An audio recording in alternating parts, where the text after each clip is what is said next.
Assalamualaikum warahmatullahi wabarakatuh. Alhamdulillahilladzi arsala rasulahu bil huda wa dinil haq liyuzhirahu 'alad dini kulli wa kafa billahi syahida wa asyhadu an la ilaha illallah wahdahu la syarikalah wa asyhadu anna Muhammadan abduhu wa rasuluh. Ya ayyuhalladzina amanu taqullaha haqqa tuqatih wa la tamutunna illa wa antum muslimun. Ya ayyuhan nasu taqu rabbakumul ladzi khalaqakum min nafsin wahidah wa khalaqa minha zawjaha wa bassa minkum rijalan katsiran wa nisaa wattaqullaha alladzi tasaaluna bihi wal arham innallaha kana 'alaikum raqiba. Ya ayyuhalladzina amanu taqullaha wa qulu qawlan sadida yuslih lakum a'malakum wa yaghfir lakum dhunubakum wa may yuti'illaha wa rasulahu faqad faza fawzan 'azima.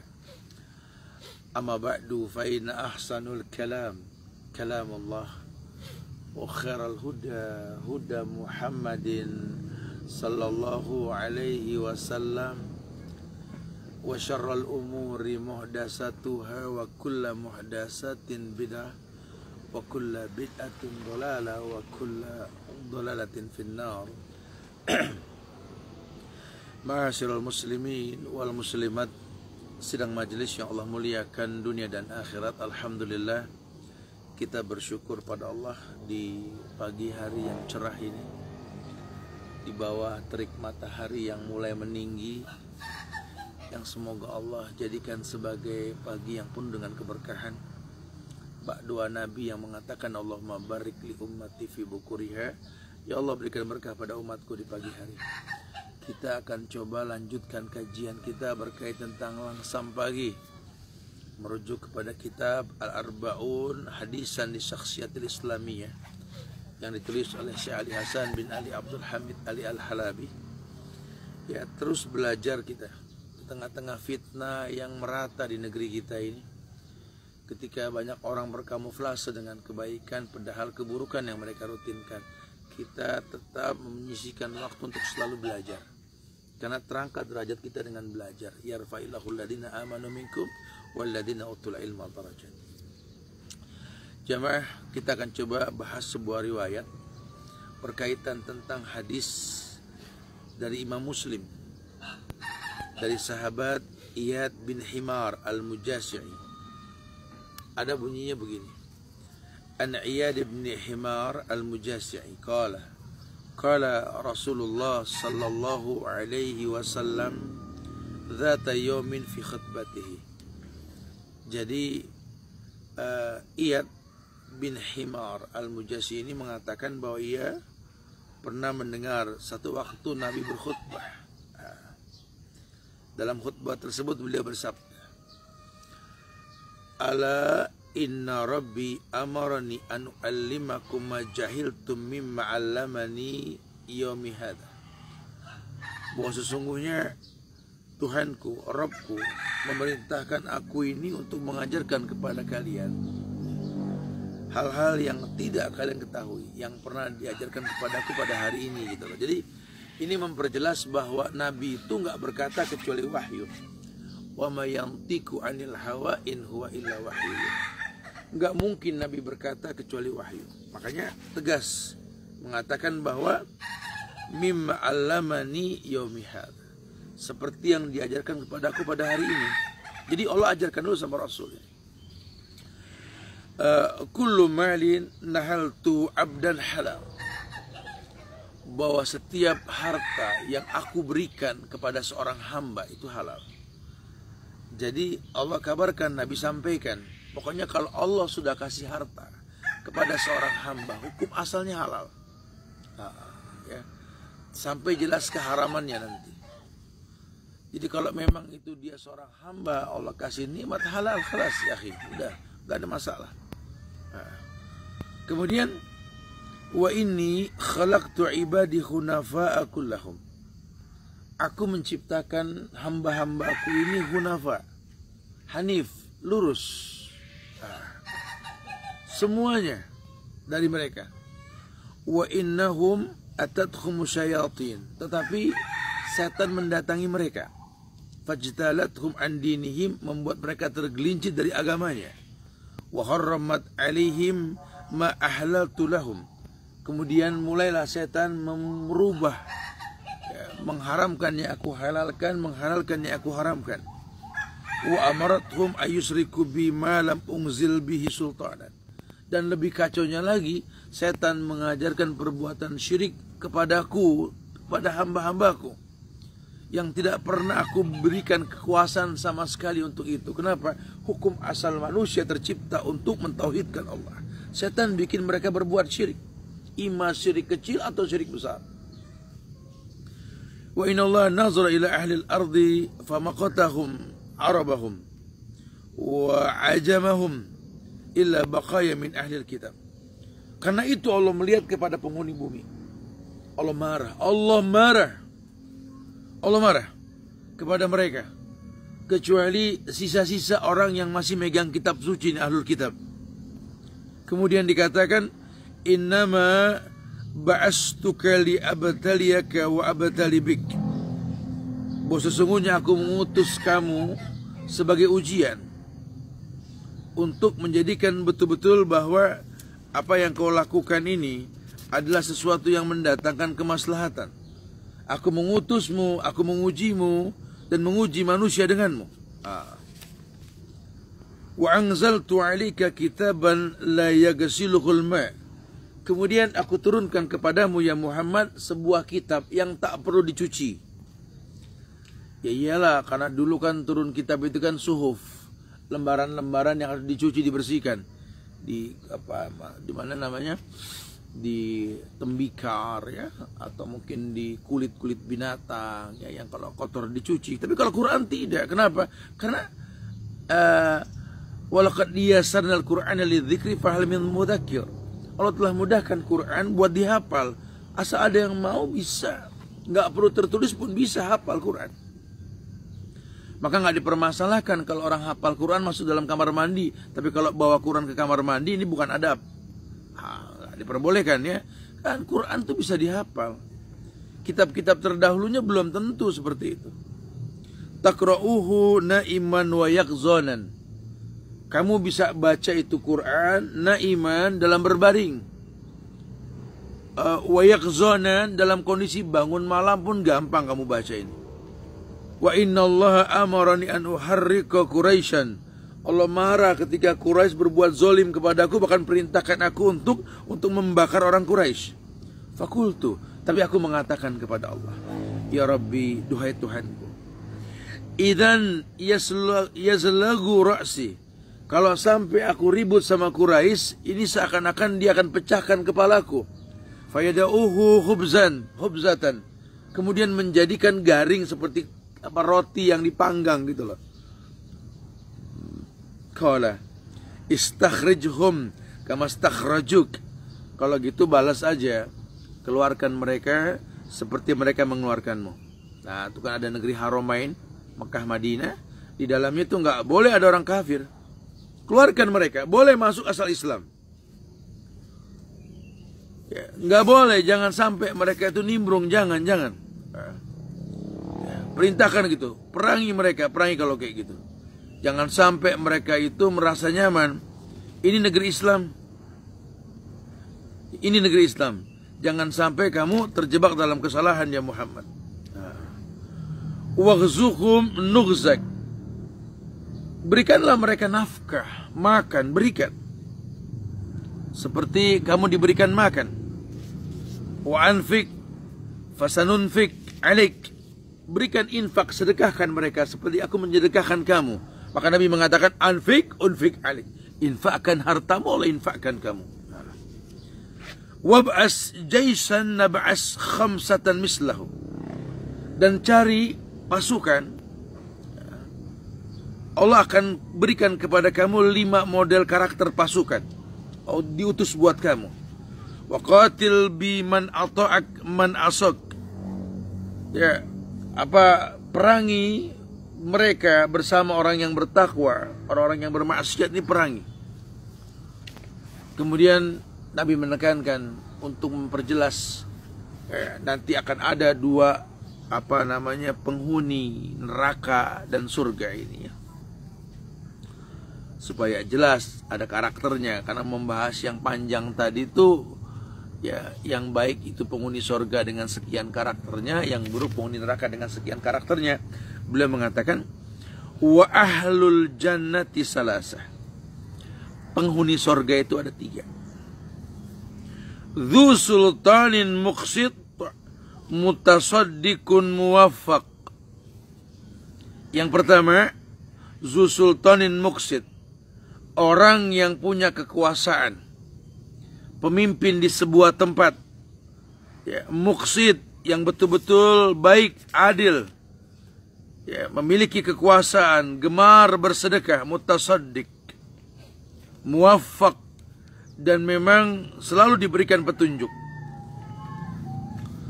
Yang pertama kata Nabi, penghuni surga itu adalah yakni dzu sultanin muqsit, adil, mutasaddiq, gemar bersedekah, muwaffaq. Muwaffaq ini artinya betul-betul orang yang disepakati, diberikan petunjuk gitu, muwaffaq. Yang kedua, warajulun raqiqul qalbi likulli dzi qurba wa muslim. Yang kedua adalah seorang lelaki yang hatinya lembut kepada seluruh karib kerabat dan orang muslim.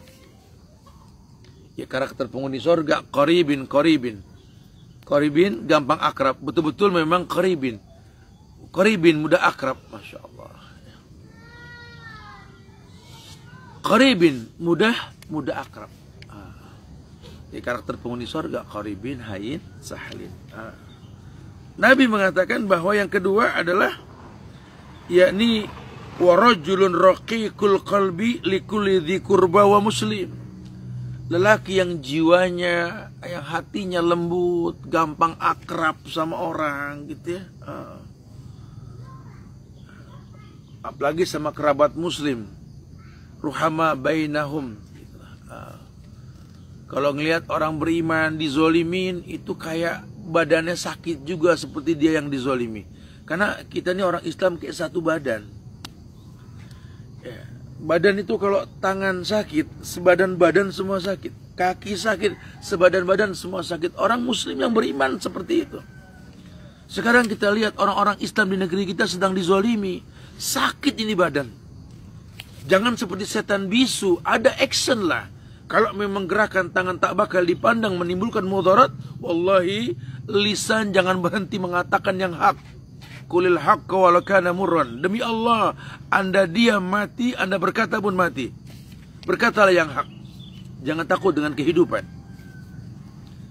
Pun demi Allah, kalau lisan Anda nggak bisa merubah, bahkan menimbulkan mudarat yang lebih besar, jangan sampai nggak mendoakan. Doa ini selemah-lemahnya iman. Tapi demi Allah Nabi mengatakan, la yaruddul qada ila doa. Tidak ada yang bisa merubah takdir kecuali doa. Doa siapa? Doa orang yang beriman. Doa siapa? Doa orang yang tak berbuat syirik. Doa siapa? Doa orang yang tahu hidupnya untuk beribadah kepada Allah. Bukan orang-orang kerdil, seperti anjing-anjing yang dilempar tulang, dia berebut tulang. Bukan. Muslim yang punya izzah, Muslim yang punya harga diri, Muslim yang mengharamkan konvensional, Muslim yang mengharamkan riswah, sogok menyogok, tidak ada dalam agenda seorang Muslim. Karena dia pengen tumbuh bak pohon yang tumbuh dengan subur, dengan akar yang kuat, batang yang kokoh, grow up yang indah, buah pun bakal keluar maksimal. Iya. Kemudian Nabi mengatakan, wa'afifun muta'affif dzu'iyal, yakni seorang yang menjaga kehormatannya dan memiliki tanggung jawab. Sedangkan ya, dalam kondisi lemah, tapi dia pegang syariat. Dia pegang syariat.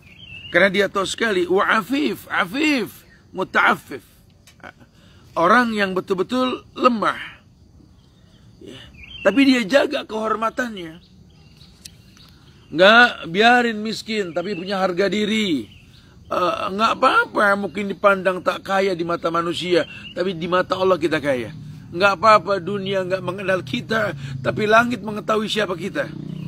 Nggak perlu orang tahu siapa kita. Jadilah seperti garam yang masuk ke semua makanan, tak nampak oleh mata, cuma terasa oleh lisan. Itu kemudian sampai kau berilmu dan kau tahu bahwa manusia ini butuh harga diri. Iya, kita nggak butuh pujian manusia, kita cuma butuh ampunan Allah. Makanya Nabi mengatakan kepada Allah ketika di Taif itu, in lam yakun bika alayya ghadabun fala ubali, walakin afiyat ka usawli. Ya. Kalau semua manusia itu betul-betul membenci aku, memusuhi aku, nggak masalah. Asal jangan engkau ya Allah.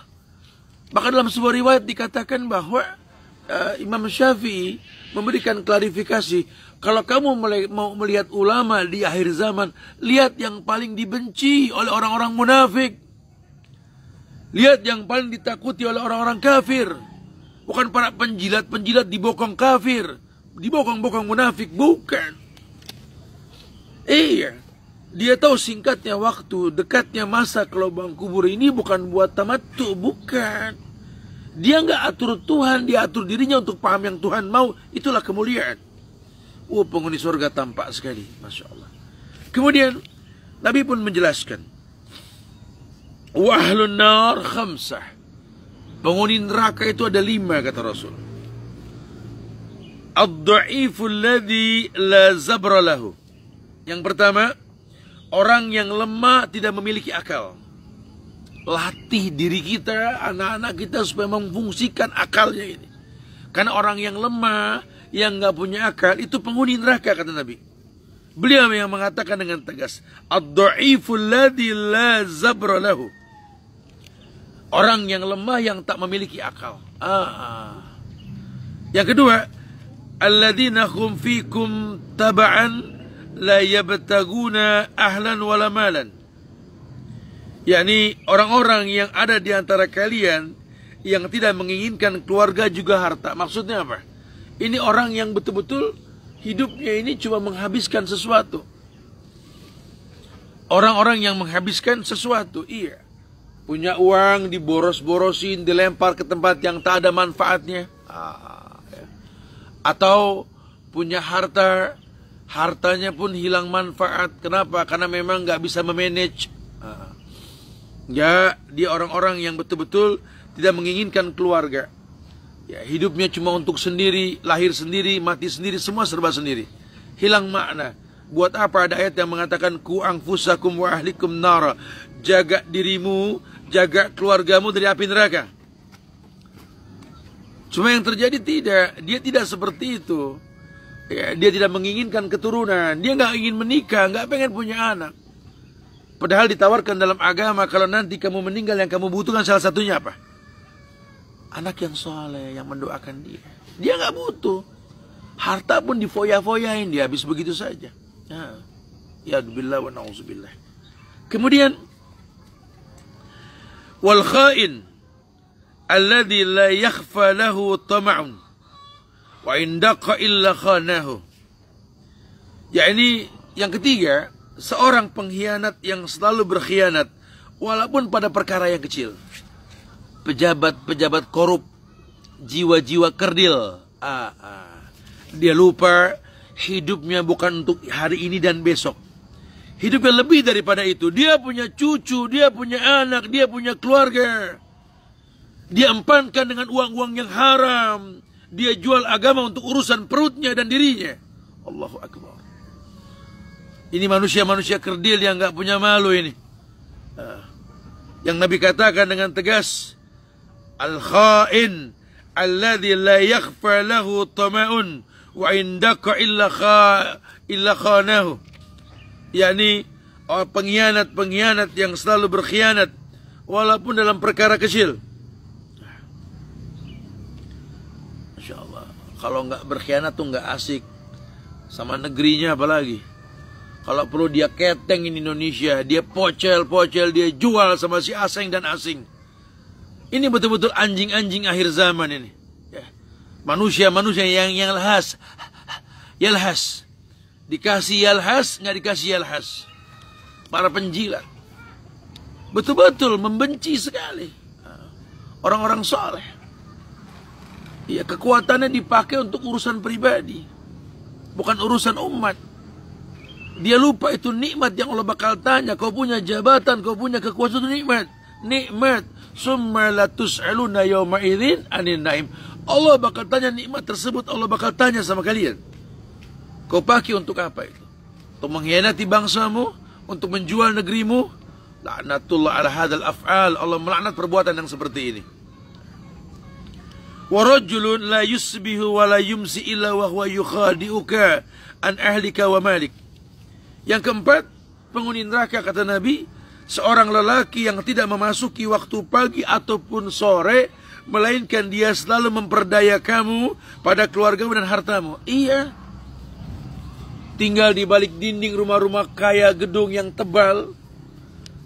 Ya, cuma untuk keluar pagi, untuk mengkhianati manusia yang banyak, berbuat zalim, berkoar-koar di sosial media tentang arti sebuah kejujuran. Tak lama berselang ditangkap oleh KPK. Gak punya harga diri. Gak punya harga diri. Kau toreh arang di wajah keluargamu.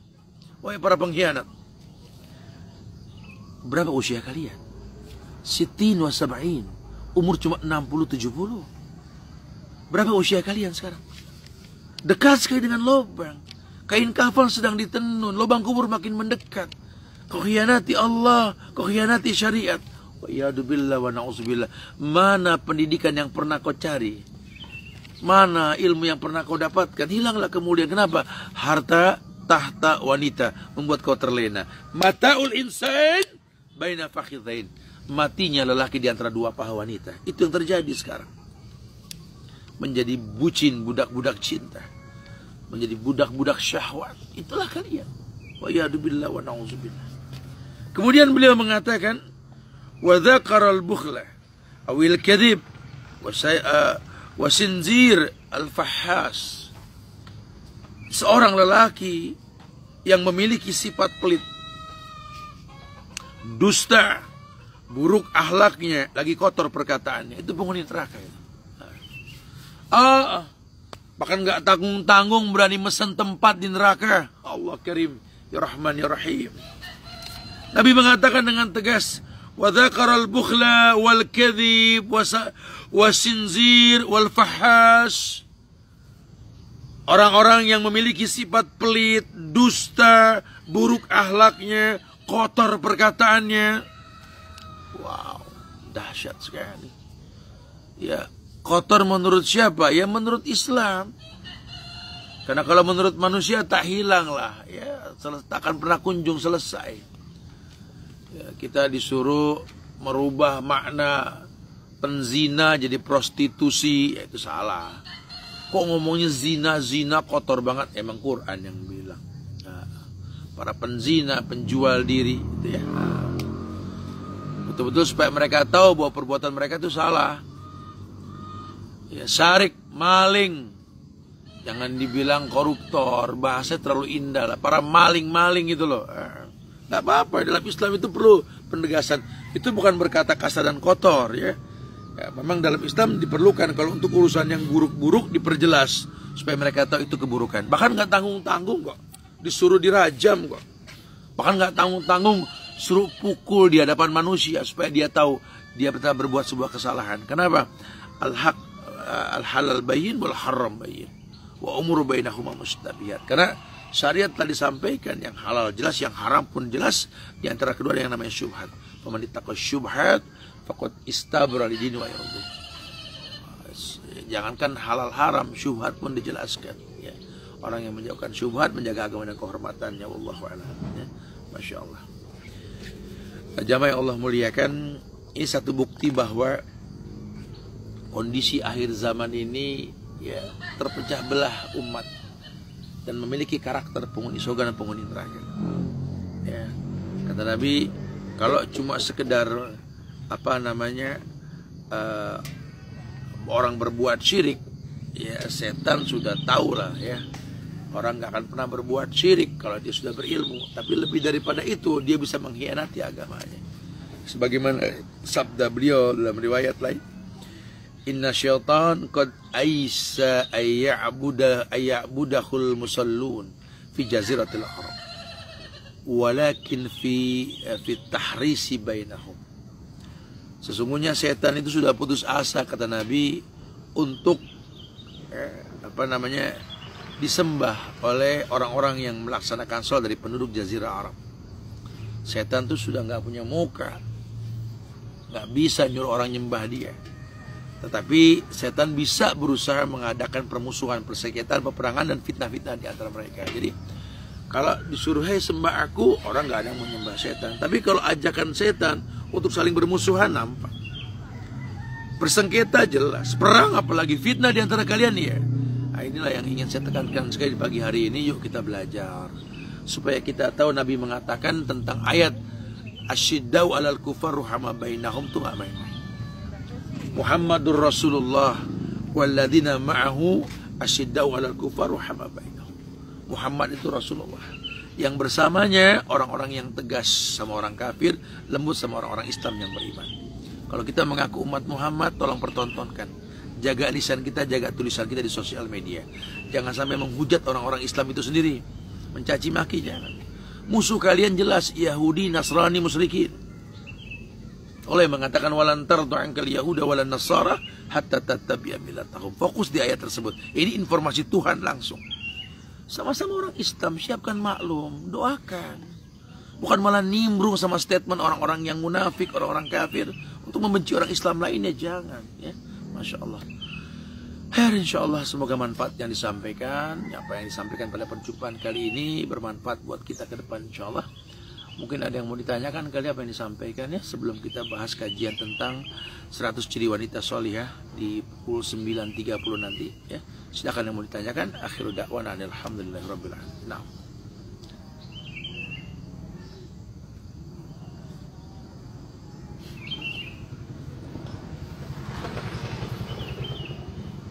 Ustadz, tolong doain dong saya, semoga Allah Subhanahu wa taala segera anugerahi kami keturunan yang soleh dan soleha. Insya Allah.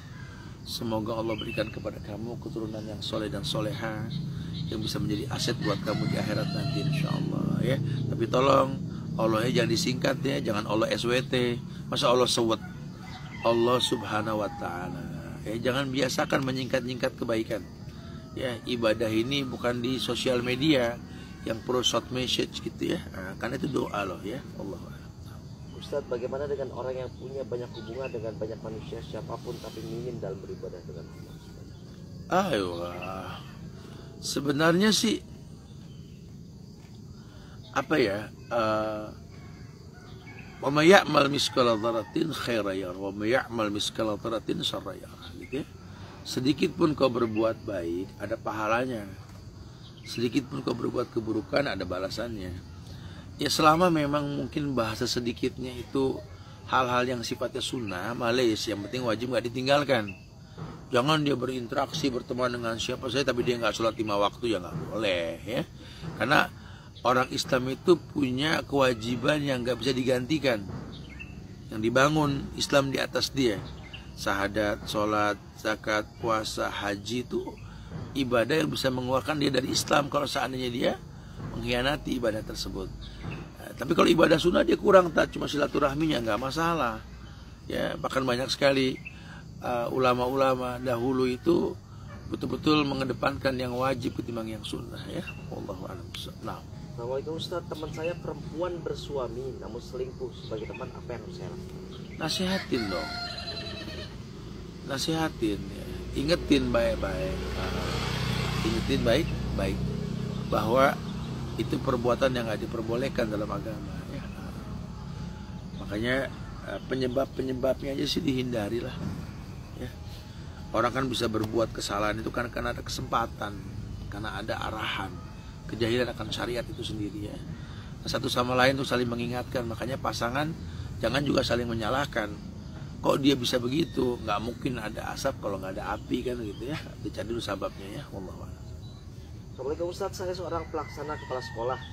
Kami mendapat dana, kemudian salah seorang di antara petinggi meminta uang fee dari dana tersebut. Tolong penjelasan dan apa yang harus kami lakukan?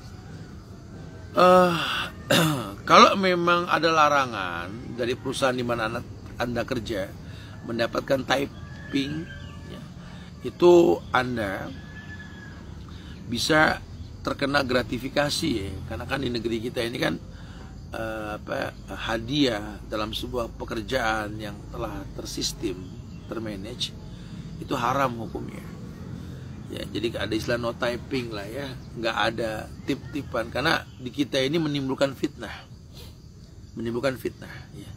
Sayanglah hidup kita yang singkat ini kalau diwarnai dengan yang nggak jelas, sayang. Mau berapa usia kita? Mulailah mentaati syariat yang ada. Jadi dalam Islam ini kalau memang itu bisa menimbulkan keburukan maka haram hukumnya. Adapun typing ya jelas. Makanya kalau dikasih nih gimana Ustaz? Ya kita nggak bisa menghindar Ustaz. Ya udahlah alokasiin aja lah buat hal-hal yang umum sifatnya gitu lah ya. Sambil berusaha untuk nggak mengulang lagi lah ya. Type. Tanya Ustaz, menghadapi suami yang temperamental Ustaz, lagi nikah sama dia sih ibu. Cari laki itu yang khiar bu. Udah begini kita yang pusing baru ditanya. Ya sabar. Mau bilang apa? Ibu sudah terikat dengan rumah tangga kan. Tapi kalau sampai dia menyakiti fisik, ya KDRT, bukankah ibu boleh untuk bisa menuntut cerai sama dia bu? Cari laki-laki yang khiyar kata Nabi. Khiyarukum linisaikum. Yang paling baik di antara kalian wahai laki-laki, yang paling lembut dengan perempuan-perempuan kalian. Lembut itu bukan jadi anak kucing depan perempuan, bukan ya. Nurut asal dibagi tiap malam, bukan. Tegas tapi wibawa gitu loh. Dekat tapi wibawa gitu loh. Karena dia tahu sekali ini perempuan yang dia pimpin harus menuju surga, bukan cuma sebatas dunia. Maka sering ditekankan sekali ketika terjadi ijab kabul kan pindah tanggung jawab ke pundak suami. Ya, cari pendamping itu yang seperti itu bu.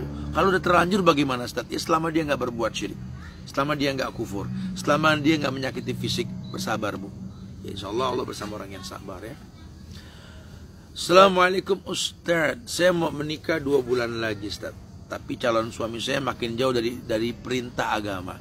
Apalagi kalau kita menghadapi cobaan pranikah, saya jadi timbul ragu apa yang harus saya lakukan. Ya kalau dia memang jauh dari agama, mundur. Ngapain dipaksain? Ini mungkin petunjuk Allah, nggak mungkinlah minyak dengan air bersatu. Begitu saja ya. Udah jangan bertele-tele masalah cinta dalam hidup ya. Ya tegas aja. Belajar benci dan cinta karena Allah, bukan karena syahwat yang dikedepankan. Habis saya kalau nggak sama dia, sama siapa lagi? Ada malaikat yang nunggu di sorga nanti. Ya, jangan takut, sudah ada kebaikan yang dijanjikan sama Allah kalau kita berada di atas yang hak.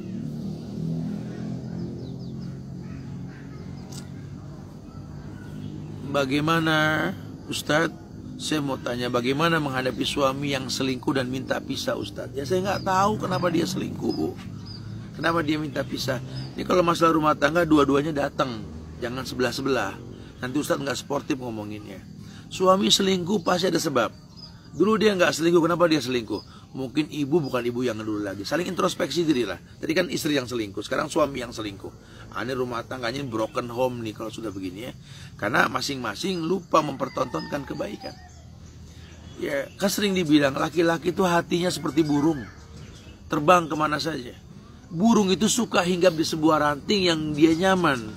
Makanya perempuan kalau sudah terikat dengan suami, bikin dia nyaman. Jadi ranting yang buat bikin suami nyaman. Ya, kalau sampai dia mencari ranting yang lain kan ada sebab. Kok bukan yang dulu lagi. Begitu pula sebaliknya. Allah.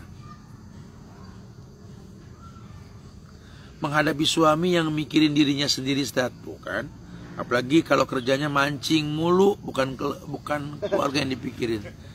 Ya ibu nikah sama Kang pancing, orang soleh banyak, malah kagak dikeker. Kang pancing, emang ibu ikan cere dipancing. Aduh makan tuh joran ya. Jangan itu mancing tuh seburuk-buruk perbuatan kalau saya anggap itu. Kenapa? Karena membuang waktu sekali itu. Waktu itu pinjaman, nungguin ikan gigit. Mendingan beli di pasar 2 kilo murah tahuan. Lain kalau kita mancing sambil ngaji, asik, refreshing. Ngaji kagak cuma nungguin ikan gigit doang. Hidup kita dicipta bukan nungguin ikan gigit makanan, ibadah. Wa ma khalaqtul jinna wal insa illa liya'budun. Tapi ada juga ustadz yang hobi mancing. Bilangin sama dia, Tat, jangan nyontin orang, Tat, yang enggak. Mancing itu ngerusak waktu, Ustaz. Bilangin begitu sama ustadz. Dia juga manusia, tempat salah dan dosa. Kalau mancing memang refresh, tetap menghafal, membuat hal-hal yang positif sambil ngomong yang positif, nggak apa-apa.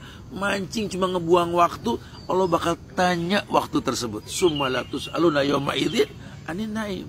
Itu waktu itu nikmat. Ya kita jangan ngefans sama yang begitu-begitu, nggak jelas nantinya ya. Ada lagi silakan. Di YouTube ada.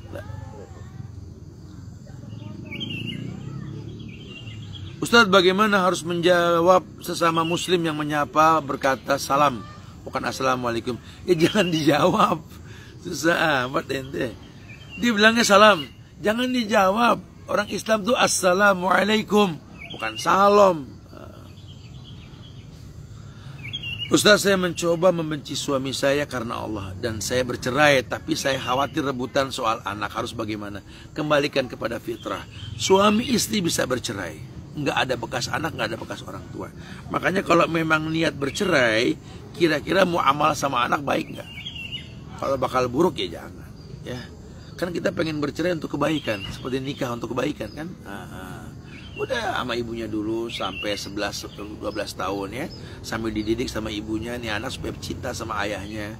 Ketika nanti dia mau bertendang ke ayahnya, dia tetap cinta sama ayahnya. Jelaskan sama anak ketika sudah dewasa, nah rumah tangga itu ada bekasnya, nah. Tapi turunan dan ikatan rumah kekeluargaan tidak ada bekasnya, insya Allah ya. Itu aja kali yang bisa saya sampaikan. Saya minta maaf kalau ada kekurangan, kesempurnaan hanya milik Allah. Jemaah, kita tutup dengan kafaratul majlis. Subhanakallahumma bihamdika asyhadu an la ilaha illa anta astaghfiruka wa atubu ilaik. Assalamualaikum warahmatullahi wabarakatuh.